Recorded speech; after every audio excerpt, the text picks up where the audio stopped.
Mandatory legal এইডের ব্যবস্থা করেছি, যাতে ছোটোখাটো বিরোধ আপনার ভরণ পোষণ পাবে কিনা, বা ডিভোর্স হয়ে গেছে কিনা, বাচ্চার নজরদারিকে, বাচ্চার কাস্টডি কে পাবে, একটা 2 লাখ টাকার চেকের মামলা, একটা প্রিএমশনের মামলা, এই সমস্ত ছোটোখাটো বিষয় নিয়ে কোর্টে আর যেতে না হয়। এই সমস্ত ছোটোখাটো বিষয় যেন লিগাল এইডের মাধ্যমে সমাধান হয়, সেই লক্ষ্যে আমরা অনেকগুলো সংস্কার করেছি। এটাও একটা পাইলট পর্যায়ে রয়েছে। আশা করি আমরা আগামী 2-3 মাসের মধ্যেই এই অনলাইন বেইল বন্ড, তারপর লিগাল এইড সারা বাংলাদেশে ছড়িয়ে দিতে পারব।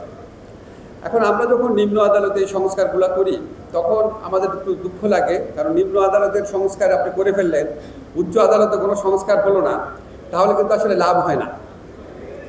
এখন আপনি যদি উচ্চ আদালতে দেখেন, আমি শুনেছি, আপনারা আমাকে ভালো জানেন, নিম্ন আদালতে যেই মামলাটা নিষ্পত্তি হয়, উচ্চ আদালতে সেটা বছরের পর বছর ঝুলে থাকে।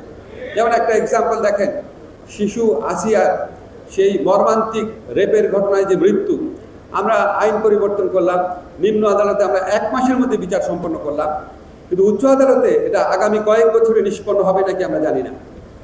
তো এখানে আমাদের কাছে মনে হয় এখানে উচ্চ আদালতে অনেক জায়গায় সংস্কারের প্রয়োজন রয়েছে। উচ্চ আদালতে যে আপনার বেঞ্চ গঠন, সেটাকে বিকেন্দ্রীকরণের প্রয়োজন রয়েছে। উচ্চ আদালতে যে সিরিয়ালটা হয়, কজ লিস্ট, আগের মামলা পিছনে চলে যায়, পিছনের মামলা আগে চলে আসে, এটা কি প্রক্রিয়া হয়, এটা নিয়ে মানুষের প্রশ্ন রয়েছে। উচ্চ আদালতে যখন জাজমেন্ট হয়, জাজমেন্ট হওয়ার পরে জাজমেন্ট আপনার পাওয়ার ক্ষেত্রে, যেমন আজকে যদি জাজমেন্ট হয়, আমার জাজমেন্টটা যদি আগে হয়, আমি তো আগে পাবো, কিন্তু দেখা যাচ্ছে সেখানেও আগে জাজমেন্ট হয়ে গেছে, কিন্তু সে অনেক পরে পাচ্ছে। এরকম বিভিন্ন ধরনের অ্যানোমালিজ আছে, বিভিন্ন ধরনের আছে, সব কিছু বলতে চাচ্ছি না।